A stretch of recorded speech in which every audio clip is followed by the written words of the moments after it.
দেশে চলমান অস্থিতিশীল পরিস্থিতি ও অনাকাঙ্ক্ষিত ঘটনায় নির্বাচন নিয়ে জনমনে গভীর উদ্বেগ তৈরি হয়েছে বলে মন্তব্য করেছেন বিএনপি মহাসচিব মির্জা ফখরুল ইসলাম আলমগীর। তিনি বলেন, মানুষ এখন নতুন করে ভাবছে যে আদৌ নির্বাচন অনুষ্ঠিত হবে কিনা। মঙ্গলবার বিকেলে রাজধানীর আগারগাঁওয়ে চীন মৈত্রী সম্মেলনে দ্য ডেইলি স্টার আয়োজিত স্টার নির্বাচনী সংলাপে অংশ নিয়ে তিনি কথা বলেন। মির্জা ফখরুল বলেন, দীর্ঘ ১৫ বছরের রক্তক্ষয়ী সংগ্রাম ও ছাত্র জনতার গণ অভ্যুত্থানের বিনিময়ে দেশে সুষ্ঠু নির্বাচনের একটি সুযোগ তৈরি হয়েছে, কিন্তু চক্রান্ত ও অনাকাঙ্ক্ষিত ঘটনায় সেই সুযোগ আজ বিনষ্ট হওয়ার পথে।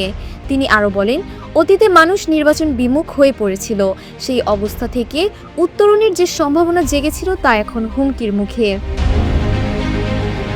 নির্বাচন প্রসঙ্গে তিনি আরও বলেন, শুরু থেকেই নির্বাচনের কথা বলে আসছেন তারা, এজন্য তাদেরকে অনেক সমালোচনা সহ্য করতে হয়েছে।